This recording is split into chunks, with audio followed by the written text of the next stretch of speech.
currently mental health, go back, talk about that, with, the mental health and addiction, obviously, studies have come out showing that addiction, a lot of times addiction can be the ultimate pain management for mental illness a lot of times. Focusing on mental health going forward in the jail system. Currently right now, the responsibility of Rowan County Jail, is it a lot of government funds or government programs that Rowan County tries to produce to help inmates if they're coming out of jail or whatever like that, to help navigate them through the process, or are you looking through nonprofits, ministries, other agencies out there that are maybe, independent civilian, industries, or companies or whatever that may help facilitate? So is it government or a little bit of both, or government and community? We receive, jail specific, we receive very little. Higher government than Rowan County, money. We're gonna have to start looking elsewhere. The state, several years ago, here's where the biggest part of this problem came in. Several years ago, the state started closing down their mental health facilities. There are very few left. So the people who would usually be going there for treatment and help and things like that don't have that resource anymore. There are still some in the community, and they help us out when we can get them there. But there's just not enough of them. And when there aren't enough facilities or enough beds or enough counselors, these individuals with these problems come to Made Man Barber Shop or Blue Collar Cycles or your church, and they're lingering around doing something, and the owner don't want them running off business or panhandling out in front or something like that. They call police. What resource does a police officer have to deal with that person? The only option they really have is to, number one, take them to jail. That's the easiest option. Now, there are ways for an officer to have them involuntarily committed, and that does happen on occasion, and we're working more on that now as we speak. I worked on it this past week with Salisbury PD. They're open to it. We've just gotta collaborate and make sure that everybody knows how to do it, instead of taking them to jail, because you and I guess everybody has some sort of mental issue, but especially in these days when we're isolated from everybody, but you and I don't wanna go sit in a 8x8 cell or 6x8 cell with one little window and a stainless steel toilet, right? Think of somebody with a serious mental issue or a serious mental illness.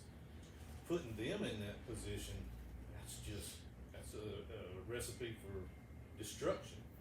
They're gonna really have an issue with that, and I see it, and we do our best inside the jail to take care of that. I've personally gotten people out of a cell like that and taken them to a larger open area because they told me, hey, Captain, I'm not doing well in here. I've got some things that are acting up, and we'll take them out and try to ease their minds a little bit. But there's very few things that we can do inside of there. With a judge signing off or a magistrate signing off on their incarceration, their release orders are set.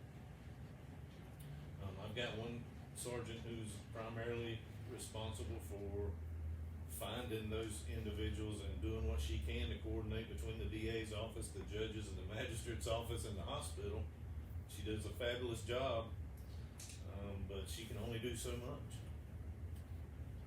And we'll get their bonds reduced, we'll get them down to zero, we'll get them a written promise, and we'll take out the involuntary commitment papers for them, take them to the hospital. If they need to go to another facility, we'll take them to the other facility, we'll go get them, bring them back here, take them home to their parents or their family or whatever.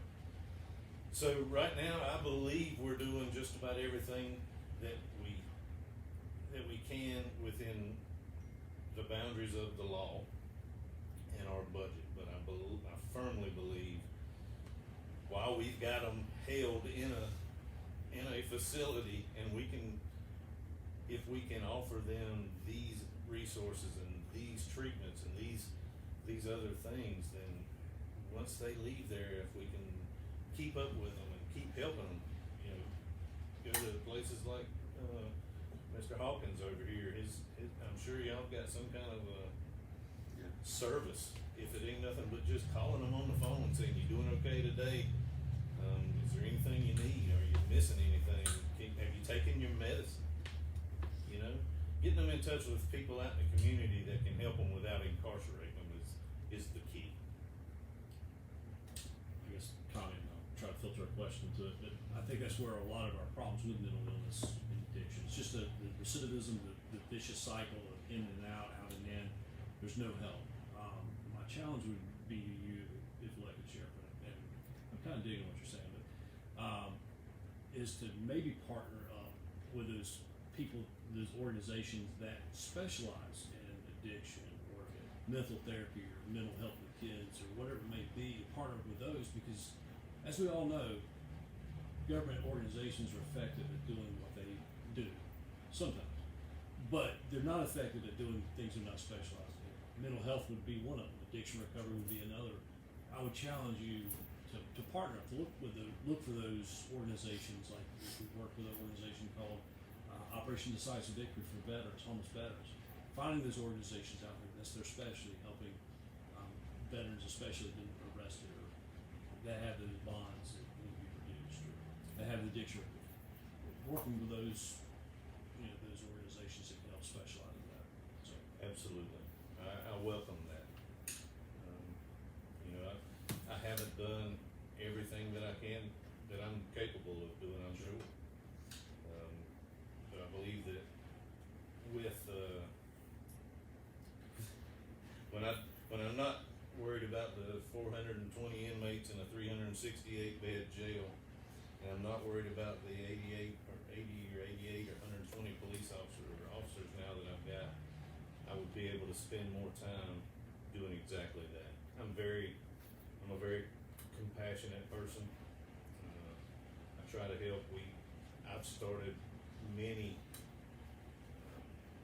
charitable programs in the jail. We feed Thanksgiving meals to less fortunate in the county. We do full Christmases for the less fortunate in the county. All through, I guess it's my direction, but it's all through the detention centers right now. They donate every dime of that money, and we'll do raffles and things throughout the year. We do a No Shave November that they came up with, and I'm like, yeah, let's do it. So I'm all for that. I gotta have a little more time on my hands Sure. to complete it and build on it. But I do have friends in DSS, one of my best friends. And I've got friends in other places that I would be calling on to try to help with that. People that know more about it than I do. I guess it's all me. One of the questions from a little while back in the feed, I forgot the gentleman's name, but and you've touched on it some, but he wanted to ask about retention, keeping deputies in the county. Yeah, that's a tough one. Again, y'all are asking some awesome questions. I don't think you've asked one yet that I hadn't thought about or had on my mind. Retention in the county is a big deal. When we lose somebody, we lose their experience, we lose their knowledge, we lose everything that we spent training them. A lot of people say pay. That's the first thing people jump to is, we'll pay them more. Yeah, everybody's got to make a living, and you can't be stressed about where your next meal's coming from and things like that. When I started in Spencer PD, I was making $13,349 a year. All right, so I know the struggles of officers, and even when before I left Spencer, and even when I was coming up through the sheriff's office, I would turn down extra duty work because although I didn't get paid a whole lot, there were officers out there who got paid a lot less than I did and trying to do the same things that I was doing. Raise a family, send them to school, have nice clothes, have food on the table. So retention, while pay is a large effector of it, it's short term. happiness. You know, if we give a person a $5,000 raise, they're happy for a couple of months, and then they realize that they're doing the same thing that they were doing before, and they still may not be happy doing it. So we've got to look elsewhere. We got to look at what other things people need or want that would make them leave. You know, we've got take-home cars. Do we have shift differentials? No. You know, some people like night shift. Some people like day shift. Do we have shift differentials for the shifts that nobody wants to work? Do we have good equipment? Yes, we do. Can we get better equipment? Yes, we can. But it costs money. So you gotta look at things like that. Our benefits are relatively good in the county. We can learn from other agencies on how to retain people, but everybody in this day and time is having that trouble. Retention. The private sector is just much more appealing to people. It's hard to retain people when you're making $40,000 a year here, and you can go out to a bank and make $75,000 starting off, or food line office. So we got to strike some kind of balance. We got to pay a decent salary. We've got to give them the things that they need. We've got to recruit the people who want to be there. My mother and I had a talk 20 years ago about this same thing. How do you recruit people? And you know, I told her, well, we could pay them $100,000 a year. But then what are you going to get? You're going to get all the people who want to make $100,000 a year. You're not going to get the people who want to go out and get their hands dirty and help people, or you know, get into a bloody, dirty situation with somebody. You're not going to get those people. You're going to get the ones who just want to make $100,000. So if you pay them $15,000 a year, you're going to get all the ones who really, really want to be in that job, but you're not going to get enough of them. So we've got to get a balance there. Part of it's pay, part of it's benefits that the county, in my situation, the county controls. Part of it is treating them right. As simple as that. You know, if I go in and I talk down to all my officers every day, how many are going to stay? But if I go in and I build them up, which is what I try to do every division I've ever been in, I've tried to go in and build people up, make them happy to come into work, or at least not make them sad to come into work, right? I'll tell you, the jail is a tough job. There are things that I've seen in there that I've never seen on the street, and I thought I'd seen everything. So for those ladies and gentlemen to come in there 12 hours a day and get locked up and see and hear and smell and taste the things that they do, we really need to work on what keeps them happy, and we need to do it. I put a suggestion box up. Sounds cliche, but a few years ago I put a suggestion box up in the break room. As a matter of fact, the break room that I had to build because the other break room was that big and it had 2 bathrooms in it, and that's where my officers were eating lunch, besides somebody using the bathroom. So the first thing I did was build another break room away from the bathrooms, all right? But I put a suggestion box in there. Be anonymous. If you see something, I don't care if you've been there a week or 10 years, if you see something that makes your job easier, drop a suggestion in there. If I can do it, you'll see it show up the next day or 2. If I don't know if I can do it or not, I may have to consult with the lieutenants and see if we've tried this or what the repercussions are going to be. You may not see it for a few weeks. And then if we can't do it for whatever reason, I don't just leave you hanging. You know, you put a suggestion in there, never see it, never hear it. What does that do to your morale? Well, he don't care nothing about me. That's what you're going to think. So every month or 2, I document every suggestion and every stage that it's in. I send a department-wide email out. This is what's been suggested. This is what you've seen show up. This is where this one sits. We're still working on these. Just so the rookie officer knows, hey, I'm listening to you. I may not see you every day, especially now. And granted, again, another thing that I think officers like was pretty much every day, unless I had something significant going on in my office, I was walking through the jail. Management by walking around. I can't remember who said that. That was I don't know if it was Lee Iacocca or somebody else, but management by walking around. You walk around and you talk to the people who are actually affected by the decisions that you make. I firmly believe in that. And until COVID, we've done a lot of things differently since COVID has come about, and I try to keep me out of there and they're out of any germs and things from me spreading it to the other side of the sheriff's office, so I don't go in there as often, but that's one thing I'm looking forward to getting back to. So, there you go, make them happy, treat them well, do everything you can. I tell some people it's kind of like raising my kids.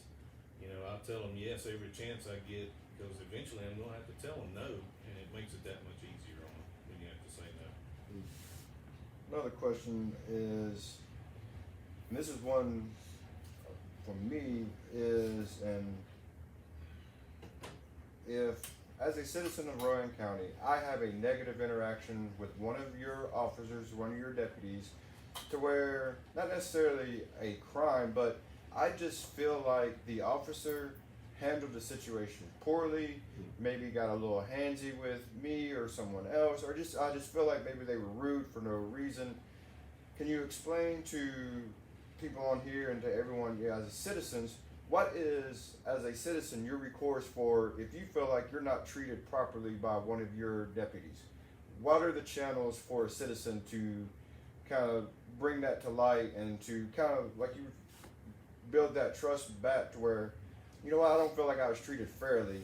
How can I kind of come to a head to it and get a meeting or kind of fix this problem or bring it to the attention that your officer are behaving this way, and I don't think it's appropriate.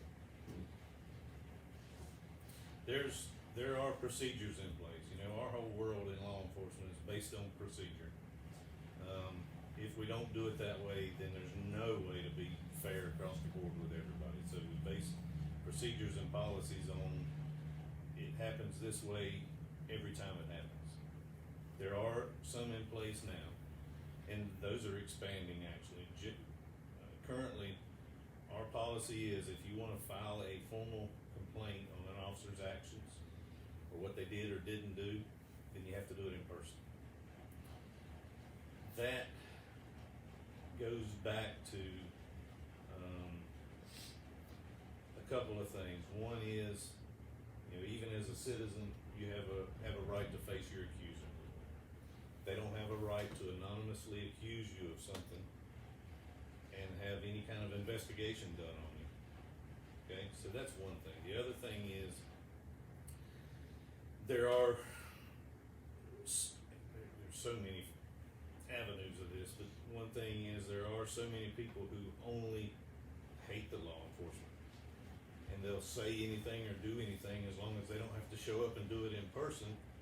They'll say anything or do anything to get me fired or somebody else fired. That's a small group of the population, granted, but it is out there. So we've got to take precautions such as body cameras, such as internal investigations. The way to contact me as a sheriff, as the sheriff, would be a little bit, I don't want to say lengthy, because some things can happen very fast. If you have a serious complaint and you file that complaint, if it's serious enough that a lieutenant or a captain or a major can't take care of it, then it would get to me within minutes. Okay? And then it would be on me and my command staff to contact you, get your side of the story quickly, because those things, and this is another thing that you can ask anybody who knows me, even the sheriff himself, if you know him, ask him about me. I don't let things lie.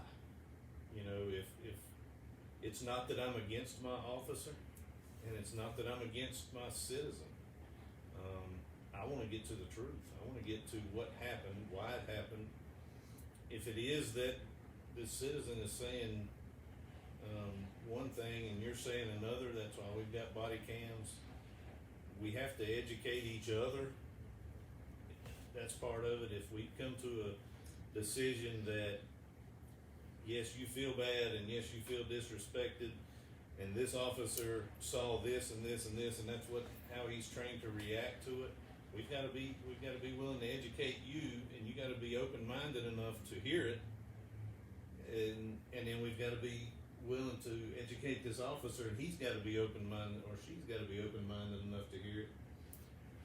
That this is what you did that made them feel this way. So education, community relation, trust, that it all goes back to that. You know, we've gotta be open to talking without getting our feelings hurt.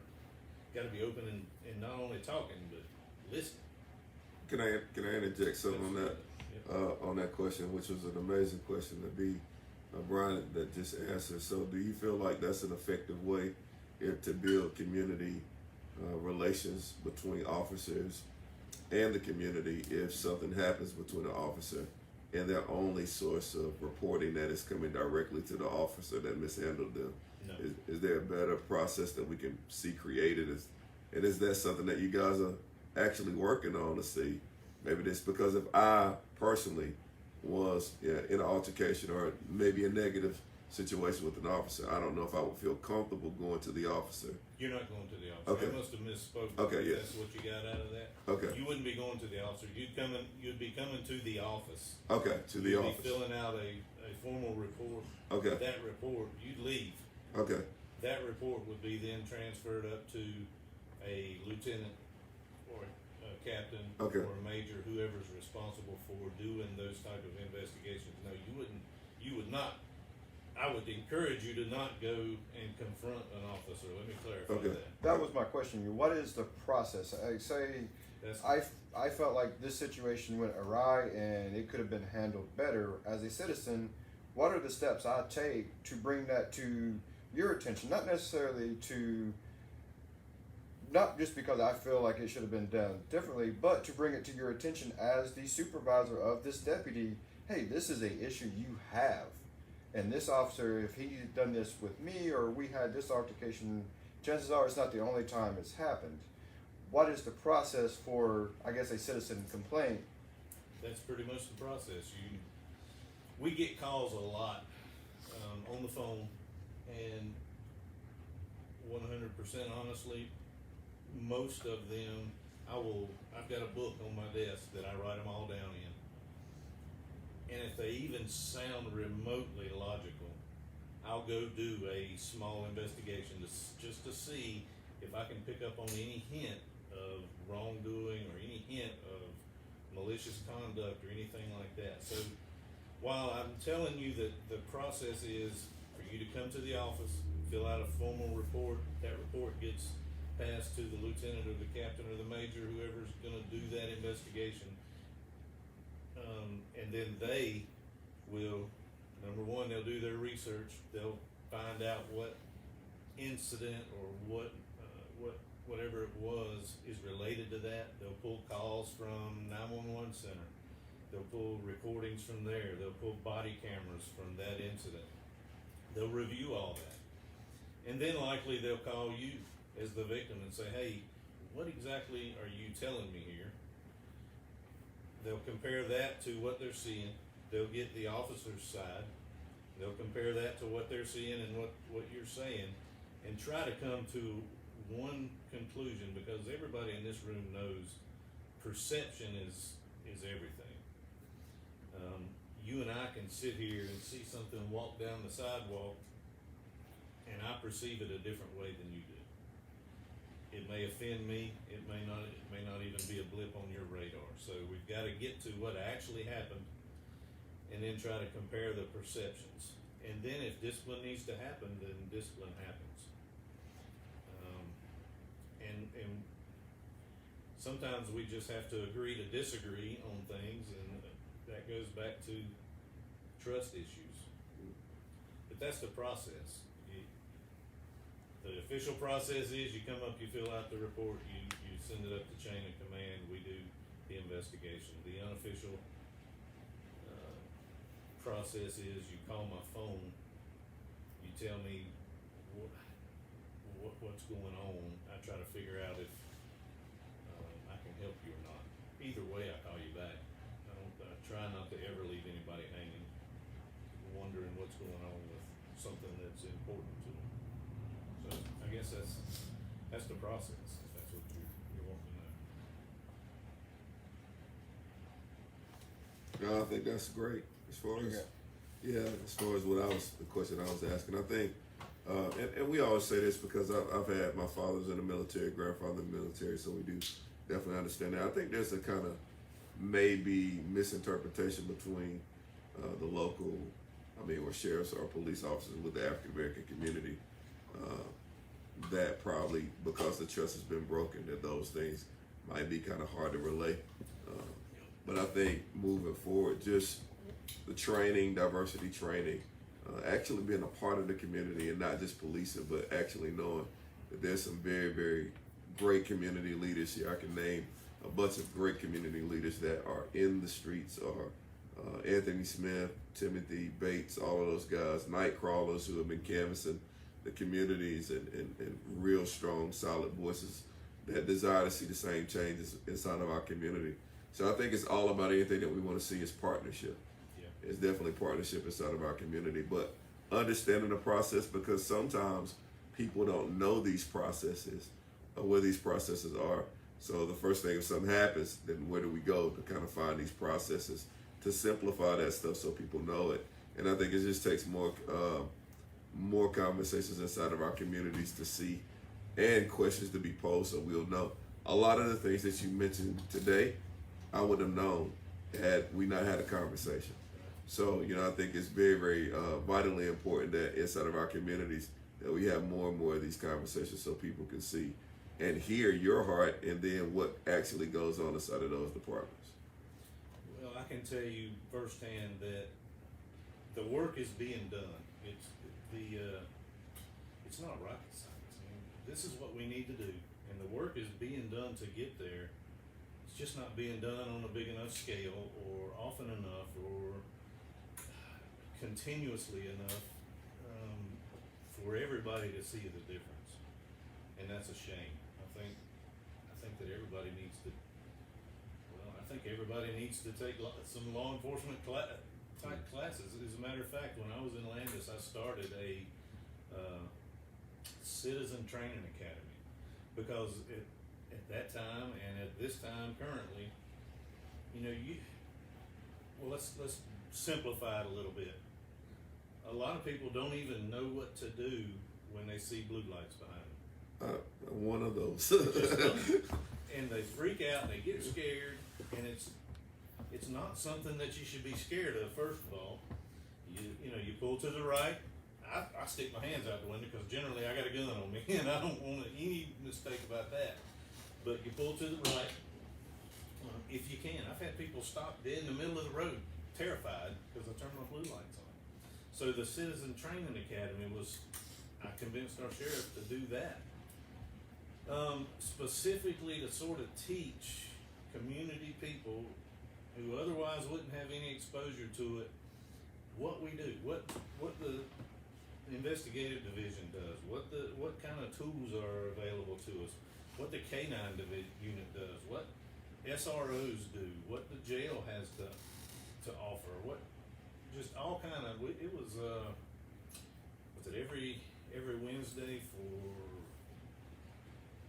11 or 12 weeks, I can't remember now. And every Wednesday we had different people from our agency go down to the Landis Training Center, a room full of civilians and citizens from Rowan County, and just teach them what we do, so that when we interact with you out in the public somewhere, you can have some idea of what to expect from us. We're not all bubbly and cheerful and things like that, especially when we've got your safety and your safety and your safety all in mind at a crime scene. Okay, it's not, although we can't be mean and ugly, it's generally not our job to be touchy-feely. And some people don't even understand that, don't know that. They figure, you're here to protect and serve and bring me coffee. We just don't do that kind of thing. So we need to teach people what to expect from us when they see us.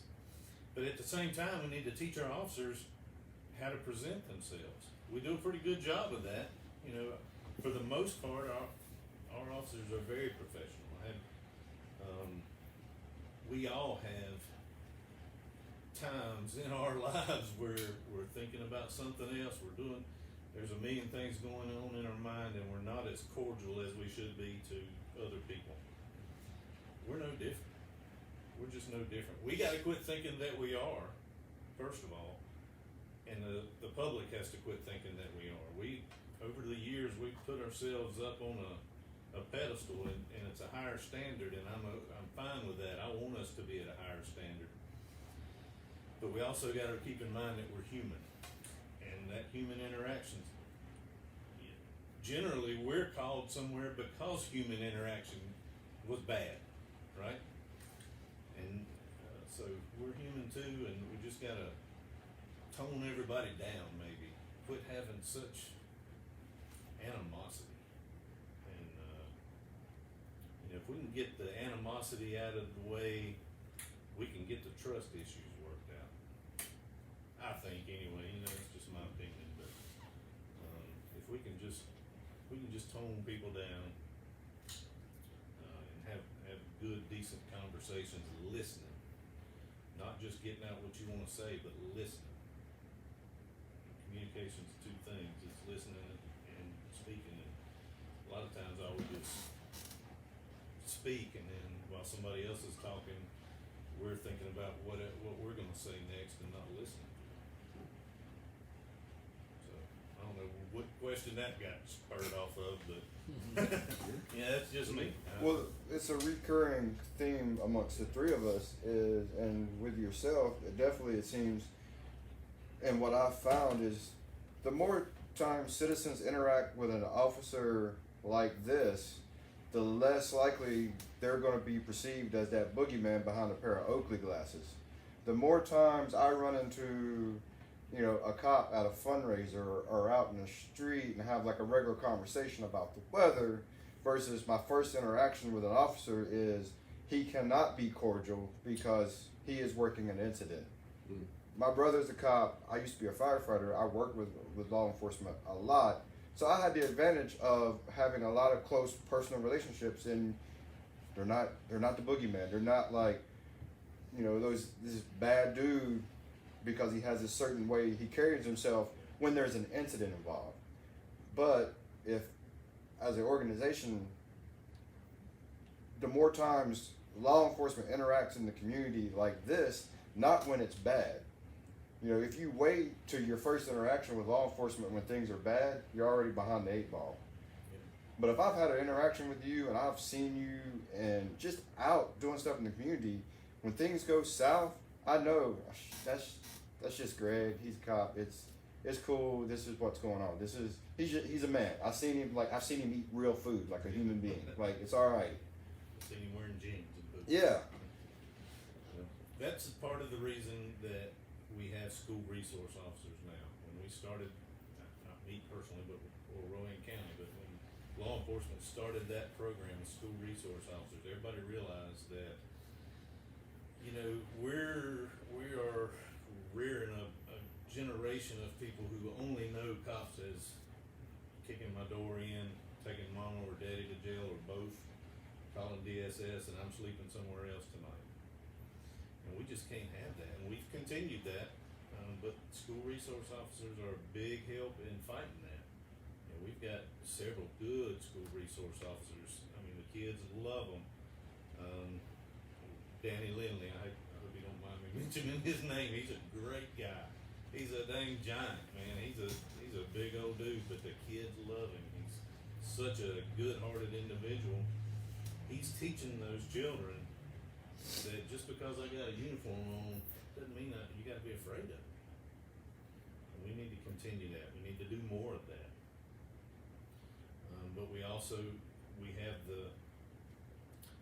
the setback every time Danny makes that connection with a kid. If that child goes home and their parents are negative about law enforcement, who's going to have the bigger effect on it? Who's going to have the bigger influence on that child's thinking? All we can do is continue to try and yes, in some instances, change our ways and, try not to be maybe so heavy-handed so quickly. Cause yeah, make no mistake, we're called to be in charge of situations. As citizens, would you have it any other way? I mean, if it's not us, who are you gonna call if we let the situation get worse? That's also a challenge to us, I think, too. I mean, Yeah. obviously, we have roles in this. I mean, Yeah. I would not want to be in your shoes because for the last few years, we've seen nothing but this perception of a cop is either A, they're beating the brakes off people, or B, they're eating donuts. Yep. And we've had no positive images of police. Now, I'm not saying I'm a huge police fan. I'm not an enemy either. I'm just neutral. I'm a citizen. You know, I support. But I think it's vitally important for us three roles to open up the avenues for community to come in and partake in interactions. If it's something where we do a community breakfast together at church or barber shop or whatever, you know, we interact in reestablishing those positive, you know, situations. I'm a father of a biracial daughter. I've had to go and reassure her that not every interaction with a cop is going to be a negative interaction.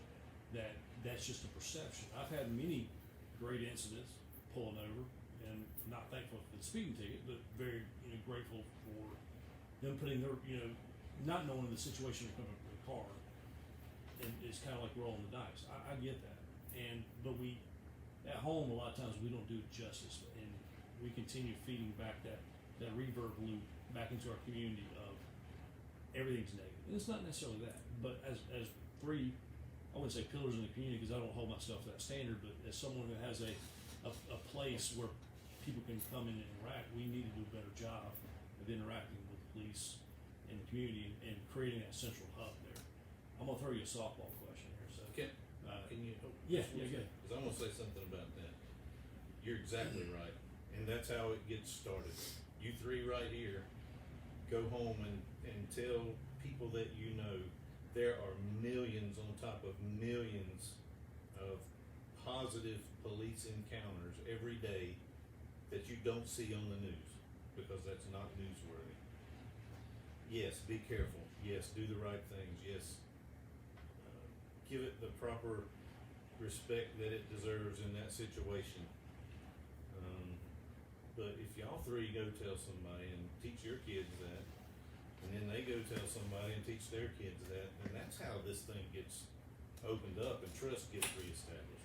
So, thank you for that. No, absolutely. So I've been in the motorcycle industry, and a lot of guys I cater to, gals, are ex-military. Fought for this country, valiantly. Very big on freedom. A lot of citizens are pro, freedom, First Amendment, Second Amendment, things like that. The one constant in the state that I've always heard is today to spark the conversation.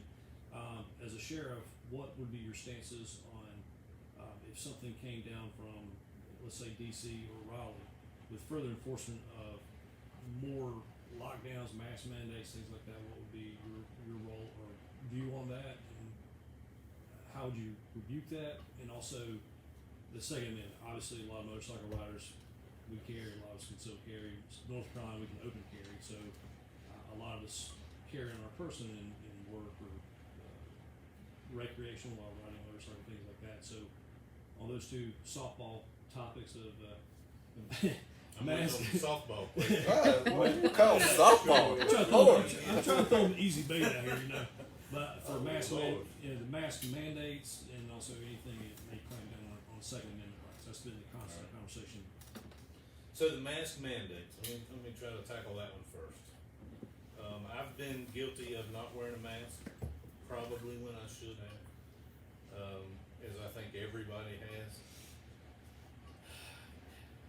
I'm on sort of two sides of the fence. The federal government, they sort of send down these things, whatever you call them, edicts telling us that we've got to do these things. I don't know of any law enforcement agency that has gone out and started issuing citations for masks or overcrowding or not socially distancing or anything like that. While I have to respect the law, I have to enforce the law as the sheriff, I'd have to make sure that my people do. Those things aren't necessarily the law. They are recommendations, they are, again, edicts or things that the doctors strongly suggest, but those are not necessarily the law. There are caveats in some of those governor's orders that say that that stuff needs to be enforced. That's easier said than done. Somebody can come up and say, well, you're not socially distancing or wearing a mask, you need to charge this person. And that's not necessarily within our realm. It's just not. People think it is. So while I think that masks probably work to a certain extent, social distancing probably works to a certain extent, I also think that we are dangerously close to losing a lot of people because of the lack of personal communication and connection. I don't think that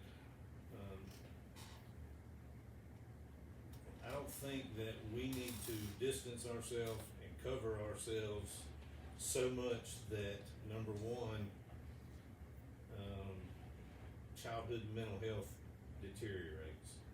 Number two, childhood suicide has jumped because of this. Adult suicide has jumped because of this. So we're gonna have to strike some kind of balance eventually. We're dangerously close to producing a generation of people that have no idea. And we thought that, the phones and things produced a generation of people who have no idea how to communicate with one another or interact with one another, be civil or cordial with one another. We're dangerously close to that. So while I think that those governor's orders are probably here to protect people, I think they overstep their bounds some, and unless I'm able to enforce it, those things, then I just can't see how we would.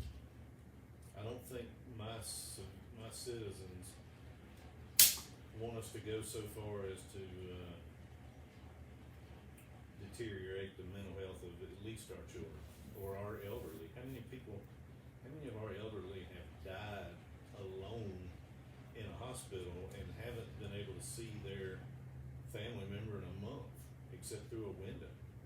I think that's a far bigger tragedy than me walking into McDonald's without a mask on. So I hope that answers. That was part of your question. I think so. The other part was the Second Amendment. I'll say this: I've been asked that question. I am 100% for the Constitution, for all the amendments. The Second Amendment is a big one, and it's got good people on either side of it. Even though I'm a police officer, I'm a concealed carry holder. My wife is a concealed carrier. My daughter's a concealed carrier. My oldest son is a concealed carrier and a deputy sheriff. So I'm all for that. I'm also all for sensible regulations on it. We've got to keep them out of the hands of, whether you like it or not. This may be what hinges my campaign on. I don't know. But whether you like it or not, there are some people in our community who just don't need to have a gun in their hand. They're not responsible enough. They don't know how to use it. For whatever reason, there are just people who don't need to have a gun in their hand. Have we nailed down that the particular ways to keep that from happening? I don't think so. We're using mental health screenings and things like that, which could be a good start.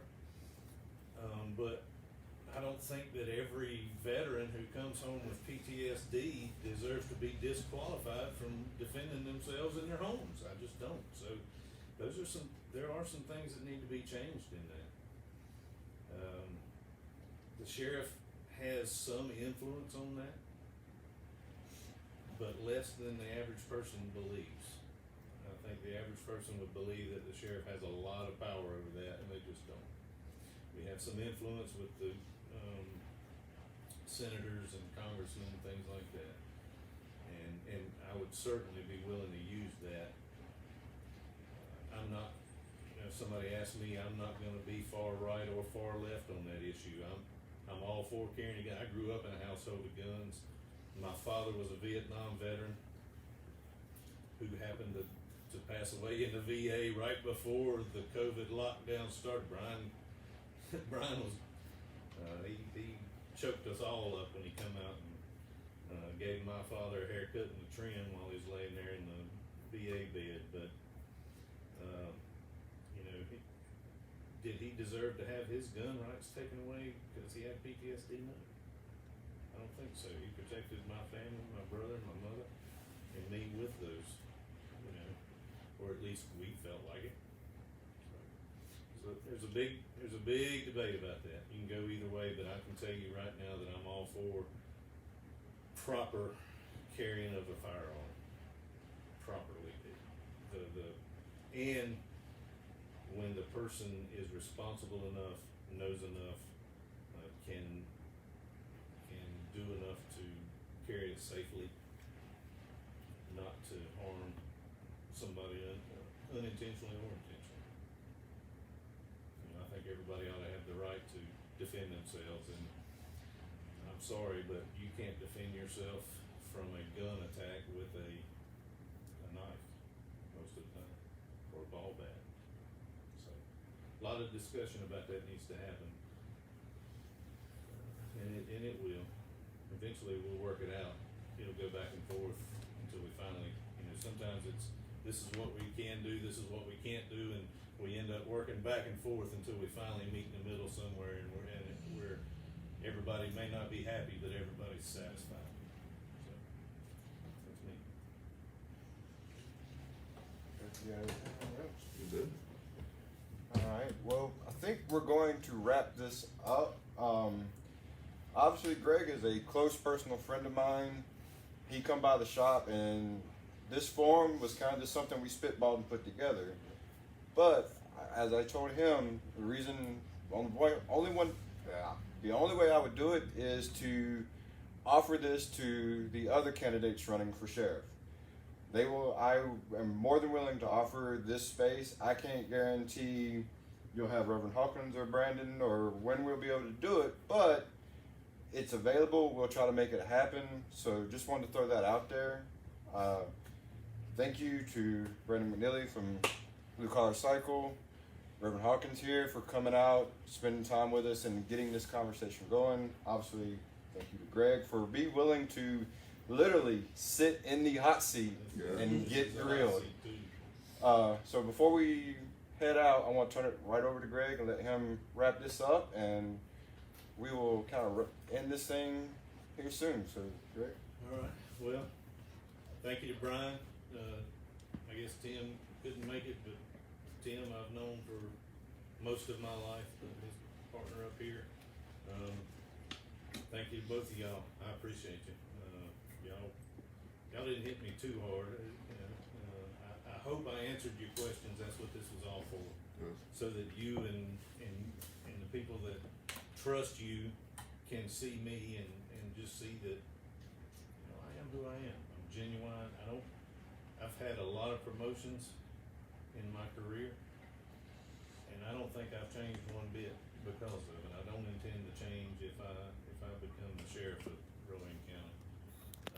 To the audience, I appreciate you tuning in. I thank you for the questions. I hope you learned something about me that's positive. I can tell you a couple things, and one is that I've spent 26 years now making decisions based on what's best for my community, whatever community is that I'm serving. I sleep well at night knowing that I've never once made a significant decision just because it suited me best. I just won't do that.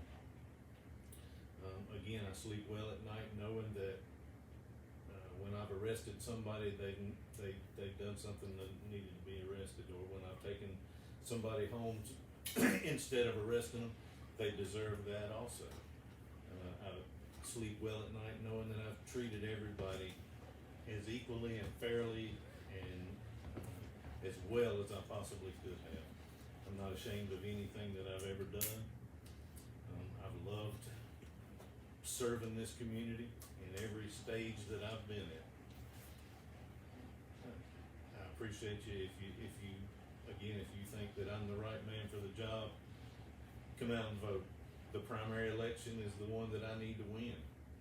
That's gonna be in March. Maybe they originally set it in March so that North Carolina could be higher up on the food chain, I guess, in the general elections, but now they're talking about moving it to May. So it may be May of 2022 when the primary election comes about, due to the census and not being able to redraw lines, things that y'all aren't concerned about right now. But if you think I'm the man for the job, come out in March or May. I got to win that primary election if I'm gonna be your sheriff. Thank you very much. I enjoyed this, even though it's stressful. Y'all have a good night. One last guilty question. What is your favorite flavor Krispy Kreme donut? Holy moly. Chocolate covered cream filled, man. I could eat a dozen of them, go back and get another dozen. I have trust issues now.